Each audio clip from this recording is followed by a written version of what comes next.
Hello, everybody, and welcome to another edition of the Elite City Podcast. Before we get started, just want to remind everybody again to follow us on all social media. We're at Elite City Pod. If it exists, we are there, so I'm not going to sit here and name them all, but you know, it's the old school, the OGs again. It's Rick and I again this week. So how you doing there, sir? I'm good. Yeah, sorry we're late this week again, but we're here and we're doing this. It's gonna be fun. Yeah. Real life again. We have a couple people moving and real life and busy with work. But anyways, it's a very big week. This is our Forbidden Door week. So yes. It's not the Forbidden Door preview because we'll be doing that in a few days. But yes, this is just an episode. But fun times. Yeah, we're gonna hit the main points, and then like Rick said, later. This is Sunday evening, so by the time you hear it, it'll be maybe Monday. The real episode will be our Forbidden Door preview with our predictions and the normal stuff. So we'll try to ban Biddy from that one. Yes, she'll still be moving even if she's not. Like we'll just have her. Anyways, Mercedes Mone, when she came into AEW, she said she was going to make it a global revolution, and she showed up in Arena, Mexico at the CMLL show, which I thought was very cool because, I mean, it was a 100% surprise. I like how in Forbidden Door season, the AEW people can go both ways, but it's way cooler when the people from the other promotions come here. Am I like in the minority there? Yeah, I mean, it's cool to see. Not so much Mercedes because she was just in Japan like a year ago. Right. It's cool to see people who don't usually go there. Like the first time Danielson went to Japan in a long time, that was really cool. And even when Mox first showed up, it was really cool. But like it's I'm not saying Forbidden Door is like old because it's not. I love the show. It just the idea of like, oh, they show up in a different promotion is like slightly less exciting. Unless it's someone you just don't expect at all to show up somewhere else, then it's cool. But it was like Mercedes thing was cool. It was nice that she was there and hyped up this match. They haven't done a ton to hype up this match on TV. Like they've explained it. But they haven't really had any much interactions with one another. So that was kind of cool to have her go down there and do a little promo. And I wonder if, I'm going to say this without trying to sound offensive in any way. I wonder if TV executives kind of, from the American standpoint, like make it a promo feud because Stephanie doesn't maybe speak the best English. Like, I hate to say that, but you know, it's an American TV audience. American TV executives probably don't want to lose people if there has to be subtitles or during a promo. Like, not that one or two things is bad, but I just wonder if that's a thing. And unfortunately, especially because it does definitely seem like they limit just women's wrestling in general on the shows because there's no reason there should only be one match. Even like there's more storylines. I talked about this last week with Jay. Like there's definitely more storylines. There's more stuff. They're doing a significantly better job, but there's still generally only one match. And I feel like that is an executive thing. So I could see the executives being like, I could see them saying, oh, let's not have, Mercedes is a big deal. So let's not like, oh, spend her time with the promo battle with someone that the audience doesn't know. Let's have her have matches, which is good. But yeah, I'm not down on the feud. I sound like I'm down on it, but I'm not. I'm excited to see it. Oh, it's going to be amazing. Like, have you watched any of Stephanie Valcour's stuff? No, not really. I've seen like short bits of it, but nothing significant. She's really good. It's going to be a masterclass in like old, like chained luchador wrestling. It's going to be, I know that doesn't make any sense, but she's really good, but it's going to be good. Like I know I talked about this with Jay last week, that the interesting thing about Mercedes, and I'm not sure not that she should do anything, but I'm not sure what she's going to do, is her personality is very heel. Like when she gets on the mic and she's like, I'm here. Like she sounds like a heel, which is fine. Like she's good at it. But then the way she wrestles so much like a face in the sense that she's, first of all, interesting, like dynamic and does really cool stuff. but also the way she sells. Like she sells like she's being so good. ripped in half every single time, right? Yeah. So like she wrestles like a face, but she acts like a heel. So it'll be interesting to see where she goes going forward. That's a good point. And she does sell so well. Like, and it's like, it's the good type of overacting where it's not like, oh, like I fell down. She's like getting up and flipping and landing side and flipping around a bunch. Like but like every time she gets thrown, you're like, oh, did she just snap her spine? Like she looks like she did every single time. So it's cool. The emotion on her face, and that is one thing that I will say that the WWE trained wrestlers are good at. Like, yes, they do overact, but they are good at like you always say, the facial stuff for people in the back row, the people that don't have the commentators in their ear, like for the people in the arena. Like the WWE trained people really make like the facial recognition and the pain, like it looks like they're in pain. Yeah, I've heard that from like people who've been there, like wrestlers who've been trained by WWE, and they basically say they teach you to like act in a way that the person in the back row can tell what you're doing. Yeah. Even though they're far from the ring. And yeah, they do a good, like, yeah, you're right. They sometimes overact with the face, like the very shocked. I can't stand the shocked. Like, I hate the shocked when face. they like, oh, 2 count. Like, I hate that. Yes. But I like the selling where they're like, they, bend in a certain way, or they hold their back when they fall down, or hold their knee. So like you can tell, because there is a lot of it's difficult to tell how someone got hurt or should be selling getting hurt if they just fall and they just get back up again. So they definitely do a good job at it, and she's excellent at it. Oh, she is. She very well is. Like I pretty much think I know how this match is going to go, so I don't want to get too much into detail because that's for the other show this week. But we'll just put it this way: do you think it's going to be a clean match, or without saying who you think is going to win or not, do you think there will be any interference by anyone? No, because I think this is like there's some feuds, especially the feuds with some of the New Japan wrestlers, where you can tell, oh, maybe they're building up to something. Yeah. Like where they had last year with Danielson and Okada, and that built up to another Danielson Okada match. Yeah. Or Ospreay Omega last year was clearly a part of a larger story. I think this is kind of a one-off. I don't think they're going to be involved with each other after this show. So I think it'll just be a straight match. And yeah, that makes sense to me. Same here. And it's kind of like the ending, because how, she's going after the title that was basically created for her. Yeah, it's kind of the end of like her story, her New Japan story, sort of. So yeah. So yeah, that's gonna be a good match. Now, something happened on Dynamite this past week that we always complain about, and it finally happened. Somebody won an eliminator match finally. Yes. Oh geez, I lost my train of thought. Excuse me. The Acclaimed. They beat the Bucks in a very good match. Boy, did the Acclaimed put like a stamp on like, hey, we're still here. Don't forget about us. Yeah, they kind of have been in the background for a while. Yeah. So it's been nice. It was nice to see them. They were a great team, and it was kind of like, oh, remember, we're a great team. Yeah. Now this is going to sound like I'm a Young Bucks hater, but I've said many times I'm not. Like, I like this gimmick that they're doing. Yes. 2 things. One, someone pointed out, is this title reign for them kind of a flop so far? I think it is.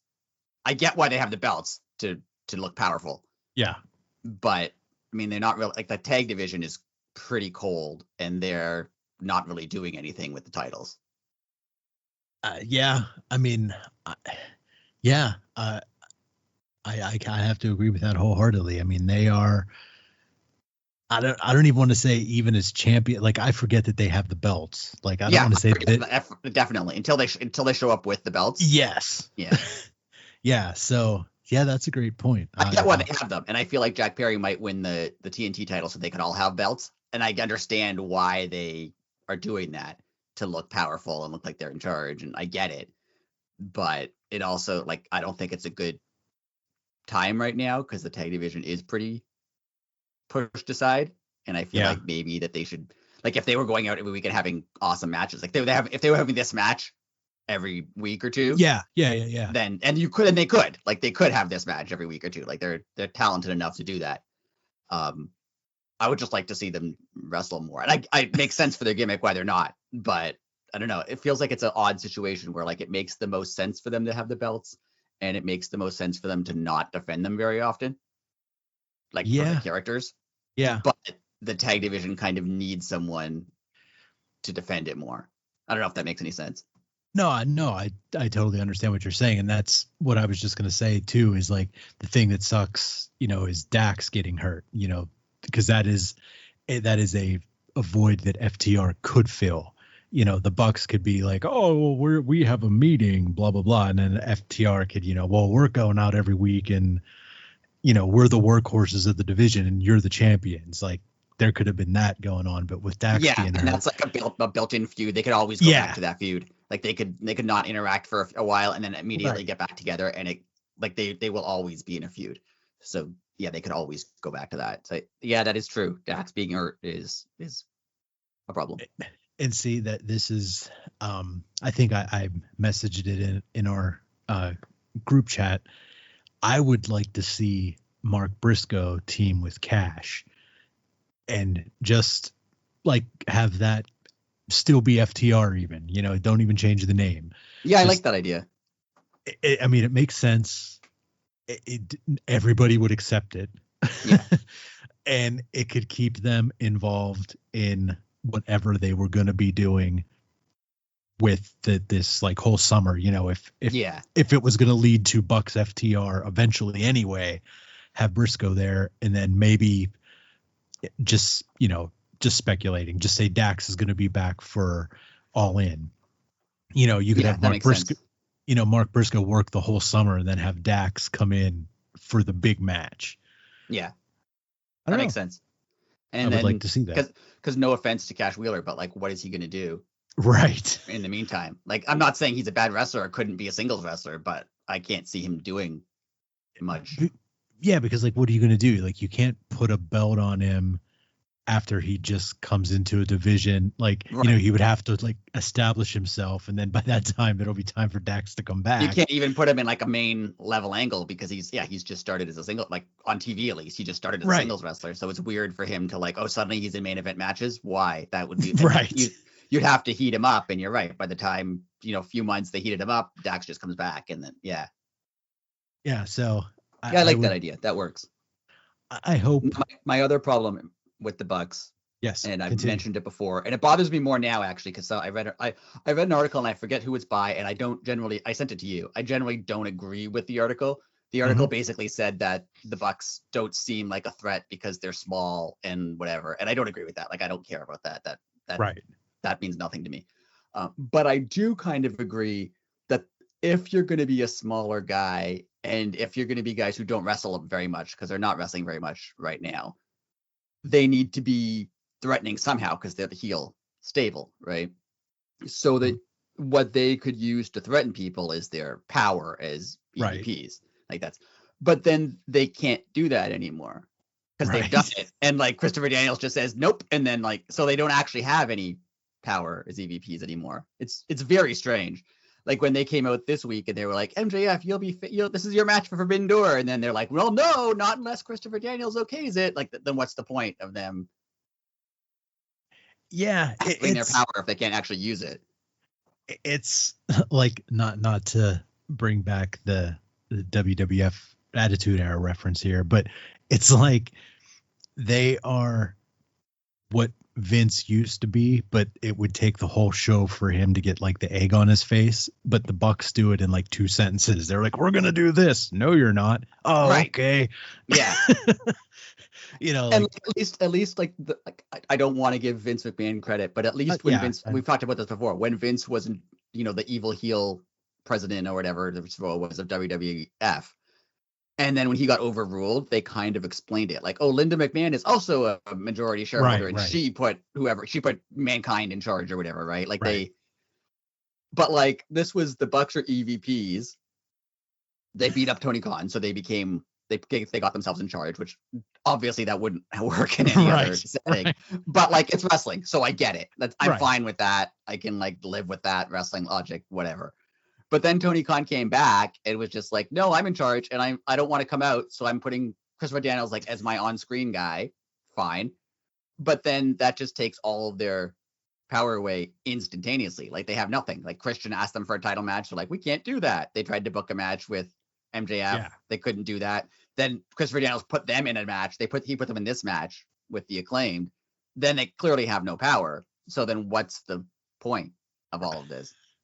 Like, what's the point of everyone being like, oh, the Bucks are abusing their power, but they're not. They're trying to, and they're failing immediately. You're right. Like, they fail right away. It's not like they book a match and then they, in the run up to the match, they're like, and we're also going to make this a no DQ match, and we're also going to make this whatever. And they like set the standard the odds so against somebody, stack the odds against someone. And then right before the match, Christopher Daniels comes out and says, oh, you know what? I'm putting in a special guest referee and it's me. And like that evens it out. Like they're not even doing that. They're just claiming to do things and then being told, no, you can't. Like it's just very weird. It's funny. It is very funny. And it's weird. It kind of does take their threateningness away. Cause like they're not like Wardlow or someone can be threatening immediately because he's huge. Right. The Bucks aren't physically threatening, but they could be like scheming, right? That could be how they manipulate people. That could be how they, threaten people. But if they don't actually have any power, then what's the point of all this? It's very weird. See, that would be Wardlow needs to be in the Elite. Yeah, that would work. And then just like literally like have, Christopher Daniels come out and be like, oh, that match isn't going to happen. And they could just like, Wardlow, go get him. And then just like Wardlow's just intimidating. So they'd listen to him, right? Like, yeah. Or just goes and beats people up. And then Wardlow being that monster makes total sense. Yeah. It doesn't have to be a match. Like, oh, go beat up Christopher Daniels. Okay. And then he comes back. Thanks. No, match is back on. Like, so far, all they did on this episode of Dynamite was they had Okada turn off Max Caster's mic, which was funny. Hilarious.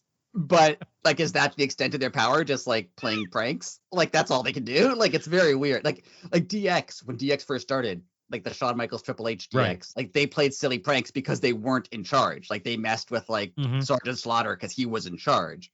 But if they're supposed to be in charge, but the only power they have is like turn off a guy's mic once in a while, like that's not really threatening.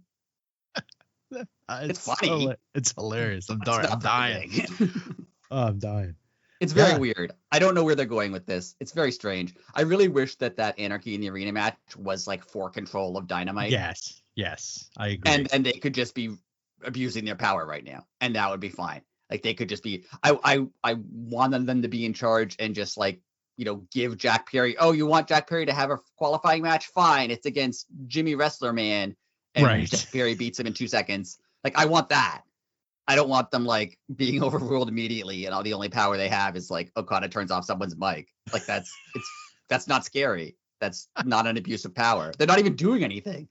Like they beat up Tony Khan. They're not even trying to beat up Christopher Daniels. They're just like, okay. That is also true. Man, it's like, he says we can't. All right. Like that's it. Like, it's hilarious that I just accepted all of this because I like just love pro wrestling. Yeah, that's all true. Like, I accepted some of it. Like, in like I said, in real life, if you beat up the president of the company, you don't become the president. Like that's not how that works. Correct. But like in wrestling, sure, I'll allow that. Like even if they said, oh, there's something in our contracts that like if Tony Khan's not there, we get to be in charge. Like, okay, sure. Like that would never happen, but I believe it. Right. But this is very weird because they're just like, I feel like I've repeated myself over and over again, but it is just like they're saying, we're in charge, listen to us. And Chris Daniels goes, no. And they go, all right, well, guess you don't have to. Yeah, I can't disagree with any of that. That's all true. That's hilarious. What do you think, where do you think they're going to, excuse me, I'm tripping on my words. What do you think they're going to do at Forbidden Door? There you go. Finally got it out. Yeah, I didn't even think of that. They have to do something. They're going to be in like Okada's not booked for anything either, right? Something might have happened on Collision, or he might have got a match. Yeah, he did get a match on Collision. I can't think of who it's against though.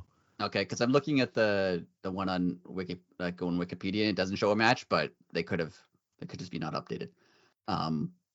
Yeah, I don't know what they're gonna do. They're just gonna have. I feel like they're just gonna give them a match against two people, like a tag team from New Japan or a tag team Yeah. from CMLL. I don't think it'll be like a big thing. They'll just give them a match to be on the show, or maybe maybe they'll give them like a 4-person match, and they'll throw some other people in there, like Christian or something, just to give them. I don't know.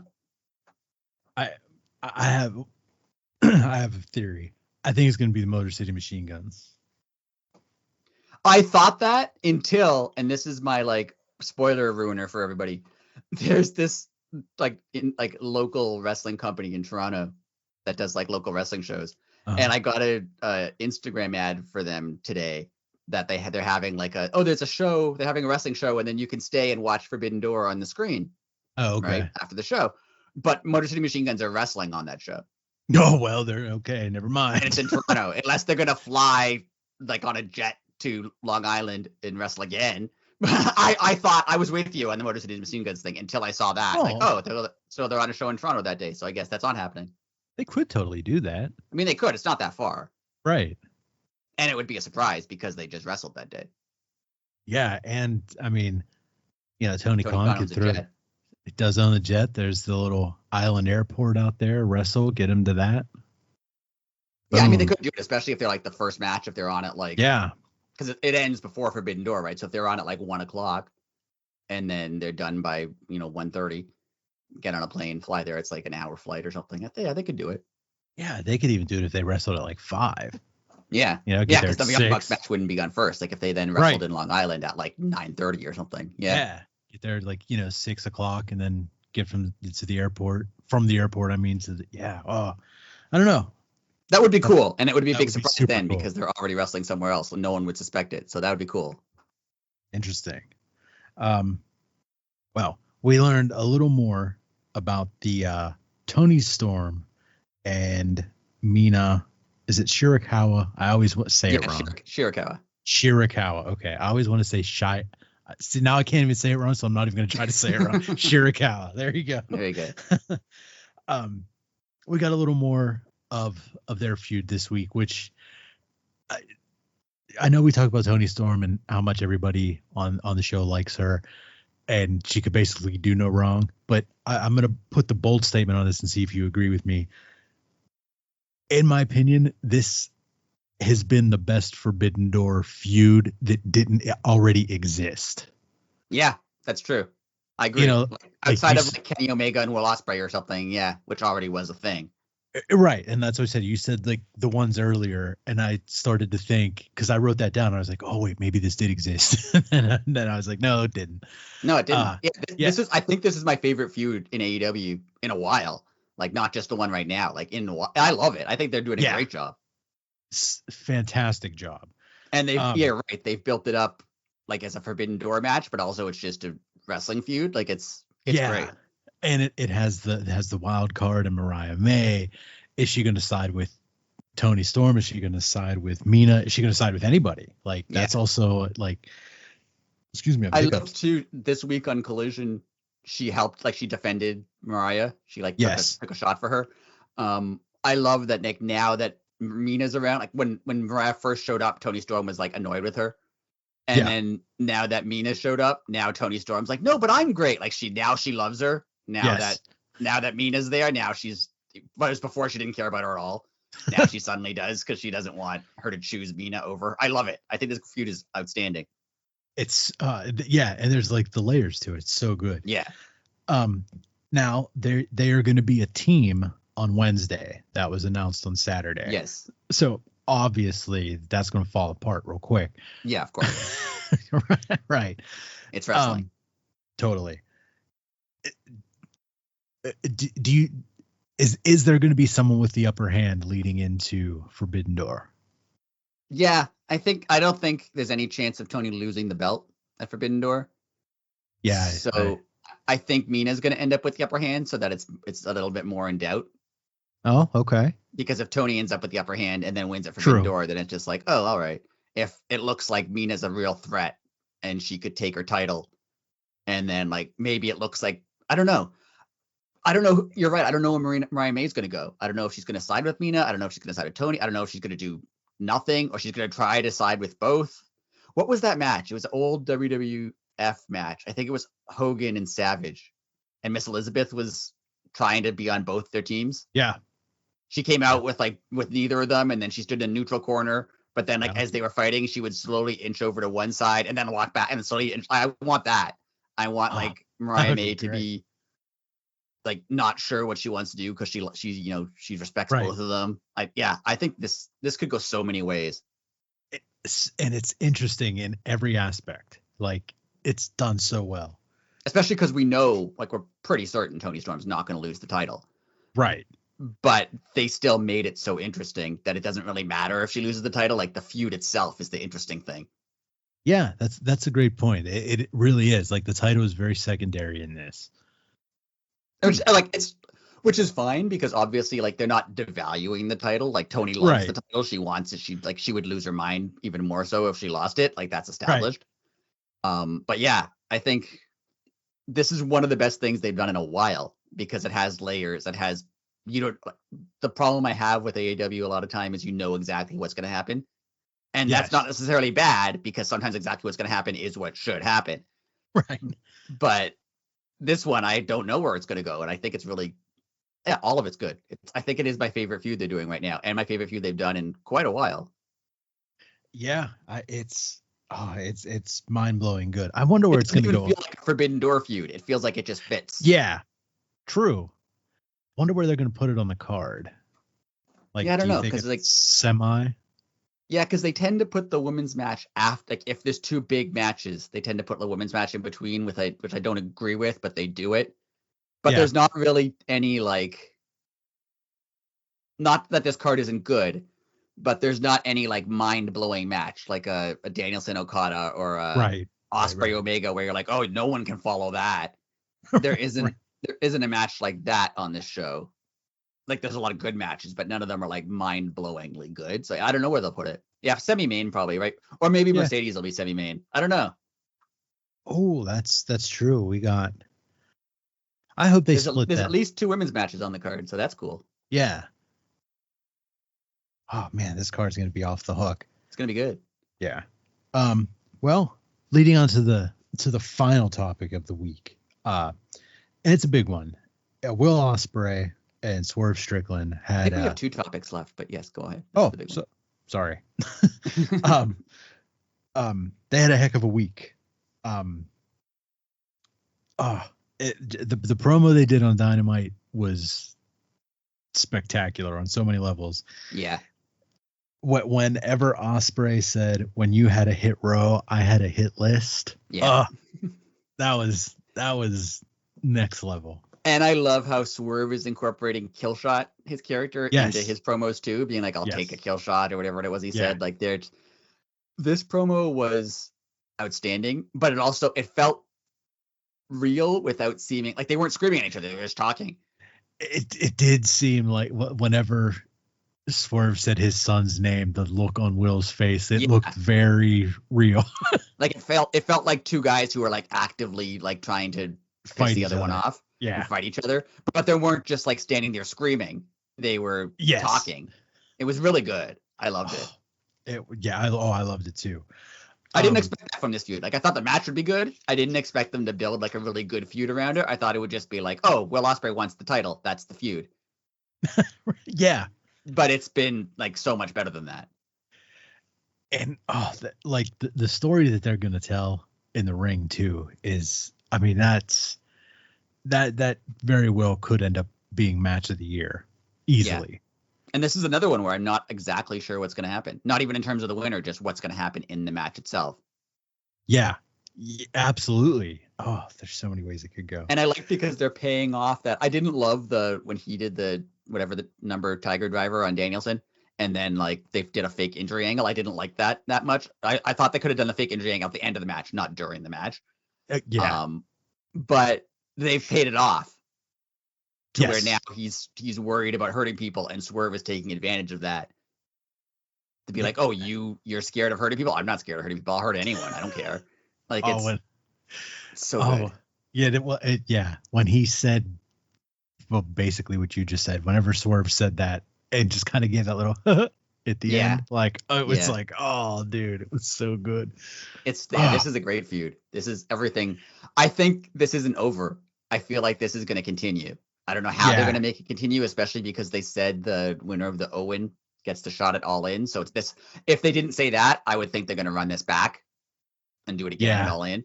Yeah. But they're not now because neither of them are in the Owen tournament. But I feel like this is going to be like one of those feuds where these guys are always kind of involved with one another. True. Isn't Jeff Jarrett's Owen opponent a mystery opponent? Oh, that's true. Yeah, you're right.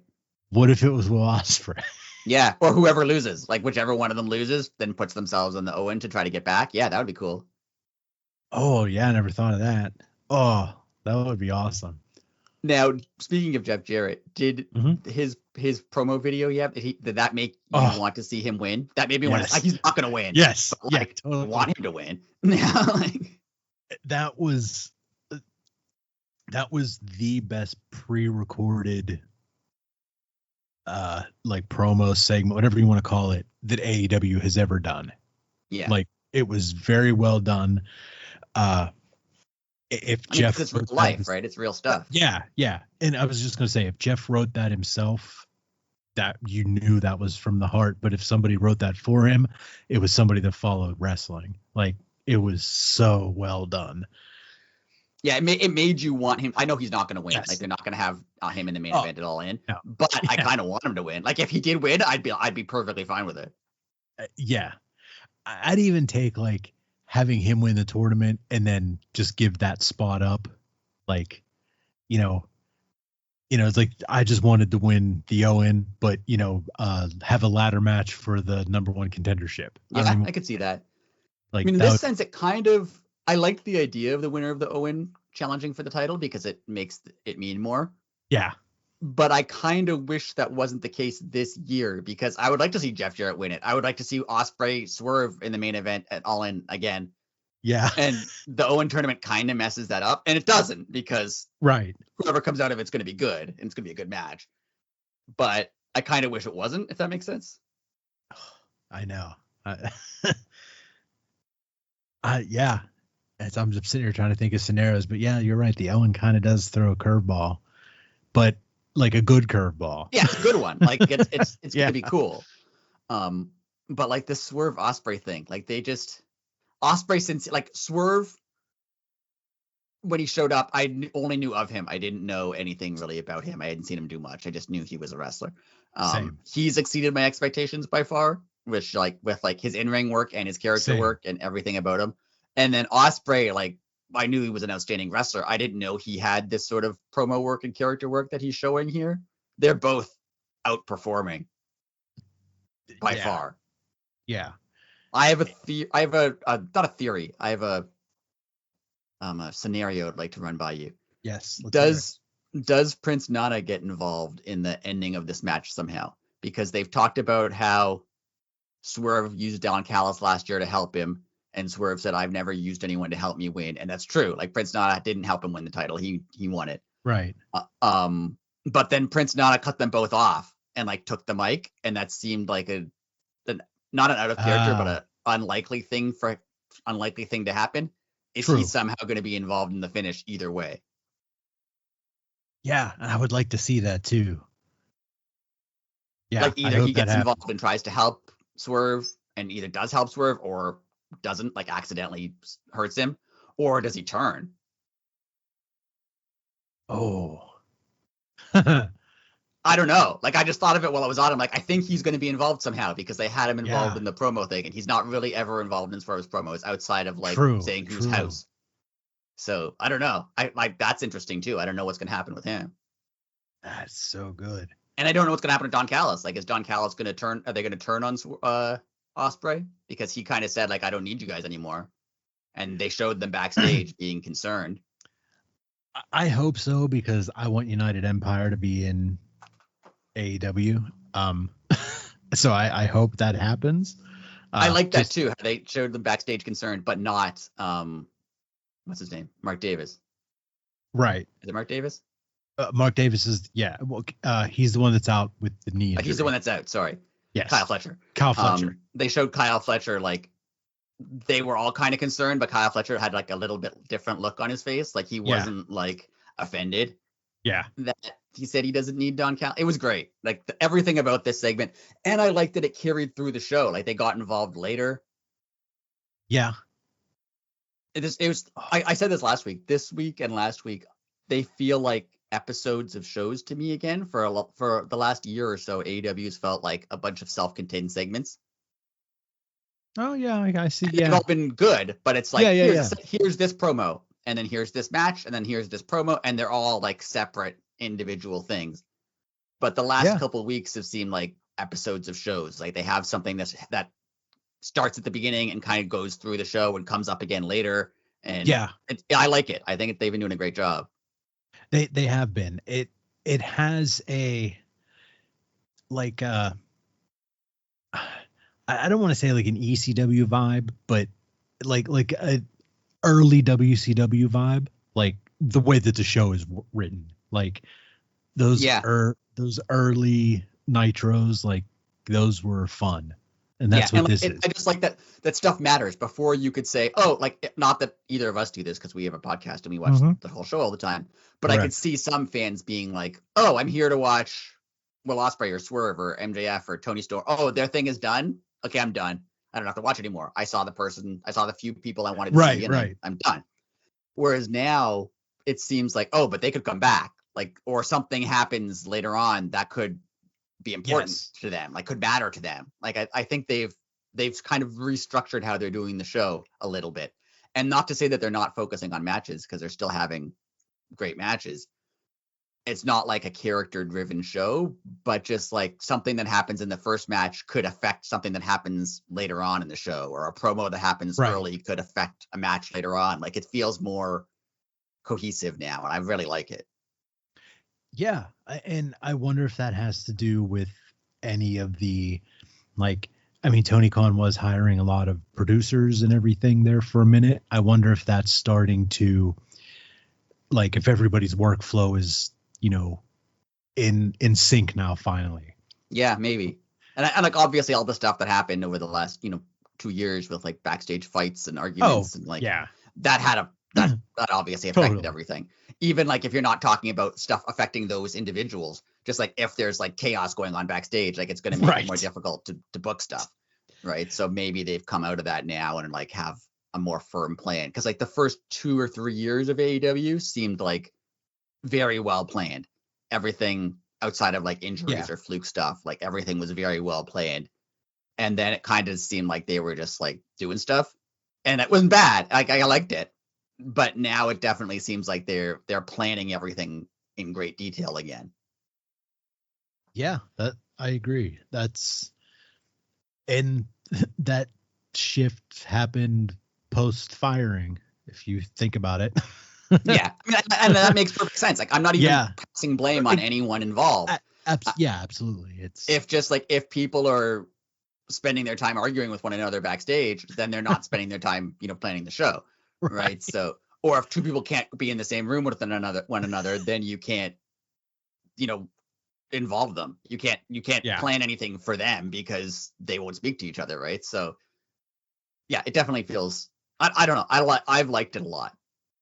Same here. The shows have been, grade A every week. There's the general miss here or there, but nothing that's like detrimental in the long run. It's all like even the stuff with the Bucks, it's not like, it kind of annoys me, but it doesn't take away from the show really.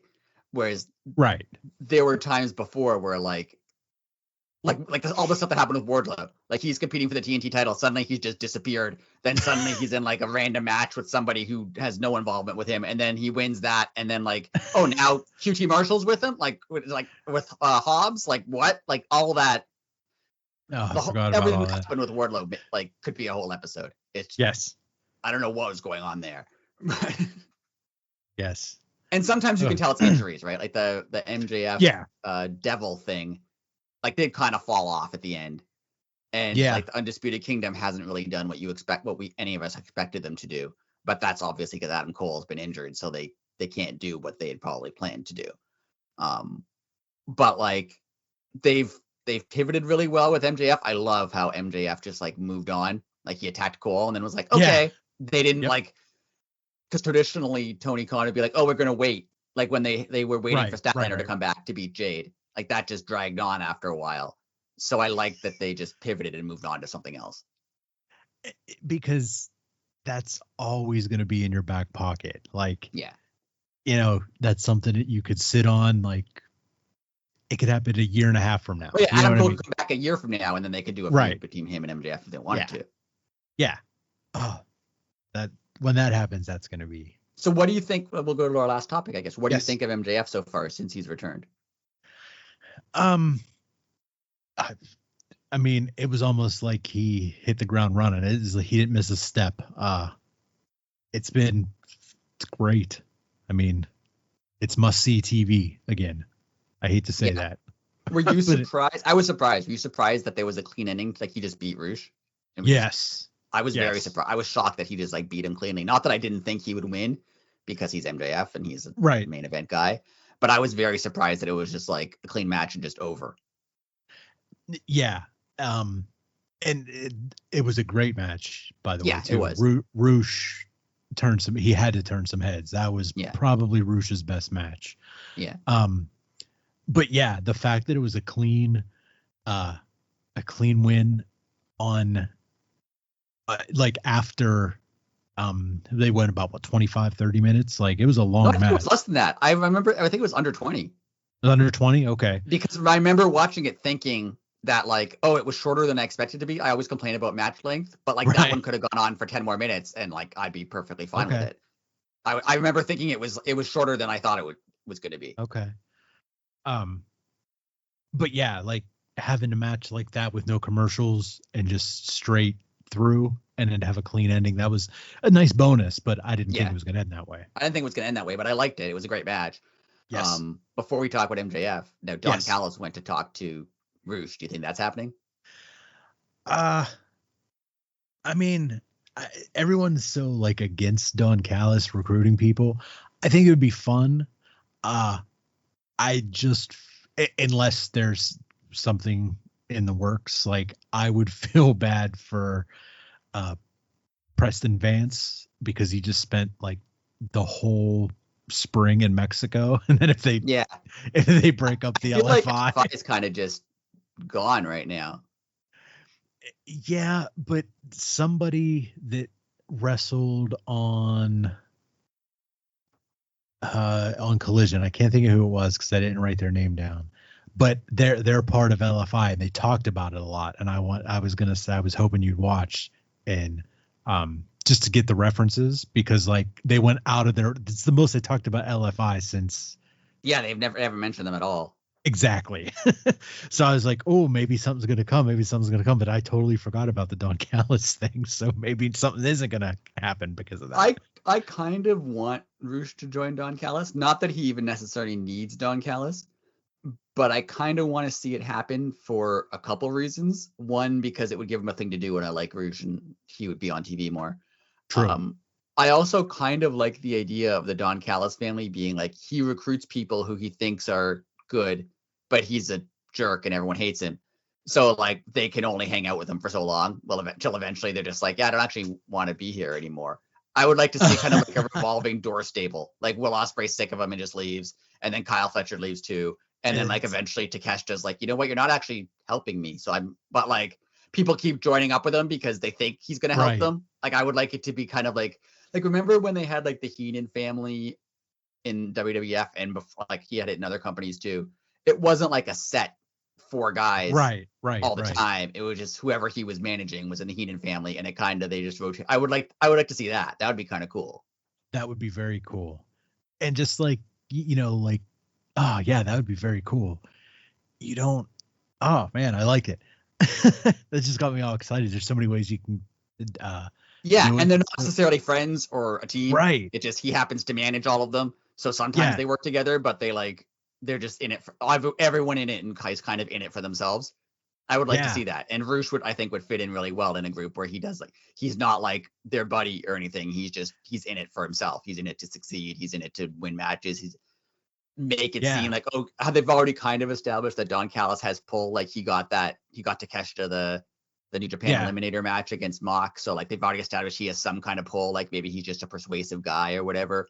So maybe Roosh could join him and then start getting, some title shots. And whether or not he wins them doesn't really matter, because eventually he's going to be like, I'm sick of you, I'm leaving. But it would establish him. It would as a main guy a lot faster. Yeah, no, I like that whole idea. I want that to happen now. That's a great idea. And I don't think it's. I think it's. I don't know. I feel like they kind of dropped the ball on Takeshita because he was so over. I say that every week. I agree. He was, but I don't know what to do with him right now. Well, yeah, that's a good point to make, because like you said, he's at least on TV every week. If he wasn't in the Don Callis family, would we even be seeing him? Right. Maybe he wouldn't be around at all. Maybe he would be like a Wardlow, right? Who's just not on TV ever. Yeah, just lost in the shuffle at this point. But yeah, we are at least seeing him weekly. So yeah. So and the MJF stuff with go ahead. That's what I was just gonna say. Back to MJF. Is it Henchicero? Is that how you say it? Yes, Henchicero. Is he with the not the Mogul Embassy, but with the guys, the leftovers from the Mogul Embassy? Is he with? He's been showing up with them, right? Well, yeah. I don't think. What do they call it? They'll call it Cage of Agony. That's what they're calling themselves. Cage of Agony. That's it. I was like, I know it's a punny name. Yeah. I just kind of think he was thrown in to, give him a little clout, just because people really wouldn't know who. Like, I didn't even know who he was. Yeah, I know he's been on AEW a lot. Like he's been on Collision quite a few times. He had that match with Danielson. But you're right, it does give him more. Like it makes him kind of a bigger deal. Plus, he seems like more of a threat because he has guys with him. Yeah, and they're all like he included. They're all enormous men. Like yeah. So yeah. And it can kind of bring together a lot of feuds, because I mean, on Collision this week they had Brian Cage against Ospreay, so they're involving him, like Ospreay, in the Cage of Agony stuff. They're obviously Swerve is involved in that because they turned on him. MJF is now involved in it through this. Like that seems like it's a good way to bring MJF and Swerve and Ospreay all kind of together. Which like that's the dream match, having them all involved in either a triple threat match between the three of them, or like a singles match between the two, and then the winner faces the other one. Like the three of them feuding could be massive. And I think this is how they're going to get them there. That's the thread that I didn't even see. That's a great little. And they kind of ran that thread through the last two Dynamites. Right? Had them be involved with one another all the way through. I feel like that's going somewhere. Again, the Owen, not to knock on the Owen because I love it. Right. But it being the winner of that taking the title shot makes it like, oh, now it's not going to be MJF or Swerve and Ospreay, that would be awesome. Like, there's no other pay-per-view between now and all after Forbidden Door, right? No, there's no July pay-per-view. There's no July. So I think they're going to do something with the three of them. I think they're slow burning it. They're going to get them kind of involved with one another. Ooh, but not necessarily feuding, but I would like that's the money feud. Like that's the big feud you want to see. Plus, I feel like Hangman comes back at some point and gets involved in it, and then that's another thing. Like, could he be the mystery opponent? Talking about mystery opponents. Oh, that's a good point. I was just gonna say that don't forget. We said there was nothing in July, but there's Blood and Guts in July. There's Blood and Guts in July. Yeah. Oh, could they be like could they be Team AEW who can't work together, but they try to put the differences aside because they all kind of have problems with the Elite. Oh, that would be good. Yeah. I would like that. That would be really cool if they had, because they've already said the Acclaimed. Like, I'm assuming Billy Gunn's not going to be part of it. I'm assuming it's just going to be the Acclaimed. Right. So if it was Swerve, the Acclaimed, MJF, and Ospreay against the Elite and like either Hangman or somebody else, that would be really cool. That would be a great match. Yeah, I'd blow the roof off the place.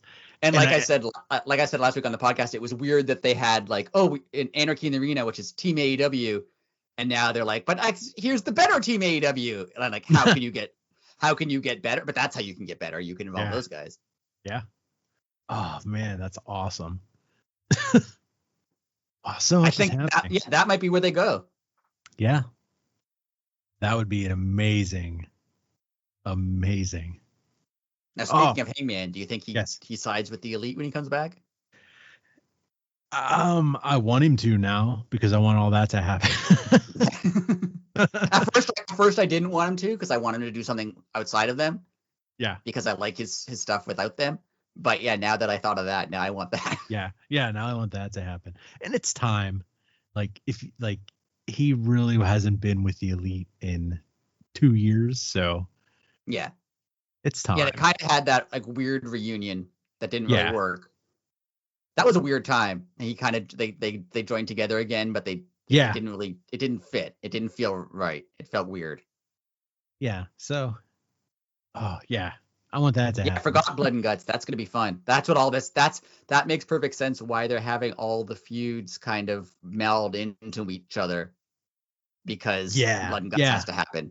Yep. Like I don't like the idea of them having like, oh, we have to get all the feuds involved because Blood and Guts is coming up or because Anarchy in the Arena is coming up. Like that seems staged, but they're managing to do it in a way that doesn't feel staged. Like it's not suddenly these 10 guys hate each other.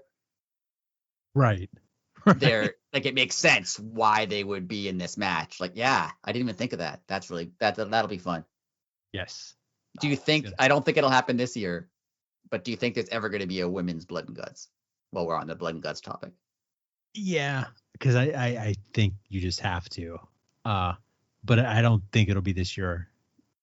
Yeah, I don't think I don't think they have enough like running. They don't have 10 running 10 people involved in big feuds for it to happen this year. But I would like to see it happen someday. Yeah, I agree. Oh, that would be fun too. Well, one thing I didn't think of talking about before we go, Willow and Stat that's been great. Now that we're talking about women's feuds, like they've been. Stat's been great as a heel. Willow's like an amazing face. I want to see where they go with this too, because that's been really cool. Plus Stokely's kind of still involved in other stuff, right? He's kind of like, he's not just with Stat. He like is kind of always involved in like just the landscape of AEW. So that opens up other opportunities too. Yeah, they're obviously going to meet in the Owen. I mean, come on. Yeah, right? For sure. Yeah. Okay.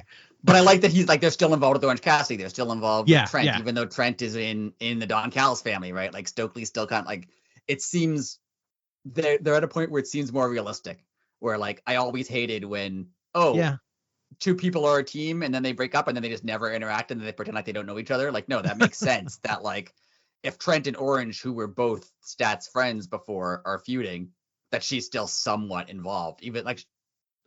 Even though she has her own feud with Willow, she's still involved in that in a capacity too. Yeah. And like you said, it makes perfect sense because it's like, that's how friends would, if friends are arguing, somebody would be in the middle, somebody would take a side. Yeah, that's. And it's not like you'd be like, well, I actually have a problem with someone else, so I'm just going to forget you ever existed. Like that. Right.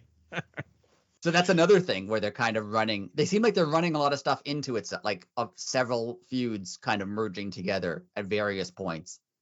And maybe that's why the show feels like it's a more cohesive show, because there's like there's issues between everybody, sort of. It's not just like these two are in a feud and they don't interact with anyone outside of that feud. And then these two are in a feud and they don't interact with anyone outside of that feud. Like they're all kind of melding together. I feel like wrestling's at its best when like all the big eras of wrestling, when it's been successful, have kind of had that feel. Yeah, that's true. I mean, the biggest boom in the 90s, that's what it was. I mean, you had literal guys coming in from the UFC, not to legitimize it, but there were legit people coming in, and it was the best time to. I don't want to say there weren't faces and heels, but there were. But there was more gray area then, and it made for better TV. That's one of the things I really liked about like the early NWO angle, where like the people in WCW were against the NWO, but they weren't necessarily all like best buds now. Like Sting and Flair still had problems. Like there was still issues between the WCW guys. Right. Like Sting and Luger had an issue. Like it seemed more real. Like if you have a personal issue with some guy and then there's someone else who's like attacking you, yeah, you might ally together, but you still don't necessarily trust that person. Correct. And you still don't forget everything that happened between the two of you. Like I always hate when a face turns face and suddenly he's like best friends with someone who he tried to like murder last year. Right. Yeah. So that Swerve, like he's not forgetting. Like, oh yeah, I broke a cinder block over a guy and I threatened a baby. Like they're not like forgetting that ever happened. He's like, yeah, I did that and I did it to win the title and it worked. He's not shying away from it. I think it's been great. They are forgetting the tattoo face man existed though. I mean, they have right to do that. yes. As soon as you said break a cinder block. Even when they had the cinder block and they had like a while ago they had Brian Cage hold it on Dustin or something. Yeah. They just pretended that it was Brian Cage all along. Like it wasn't. Which I mean, they're right to do. Tattoo face man was an experiment that I don't think anyone ever saw working. So yeah, that was oh well. And they never told you who he was ever. They were just like he was just tattoo face man. And they named him Trench, and then somebody disappeared. And all Swerve did was like say, "Hey, where's Trench?" Yeah, and no one responded. And like he just gone now. Yeah. Poor guy. Do we have anything else before we go? I think I'm good. I talked a lot again, but I think I'm good. Hey, well, that's the whole point of the show is for us to talk. So I'm glad you just weren't silent. I'm really enjoying AEW right now. I know there's like we don't talk about like TV ratings or perception or TV deals or attendance or anything really much, but like I know there's like this like general feeling that things are down for the company right now, and maybe that's true. I have no idea, but I think the shows have been really good, and I've really enjoyed them recently. Yeah, I agree with you with that statement. It's like you said, it's kind of back to basics, back to where we were a few years ago, and I'm, excuse the pun, I'm all in. It's fun.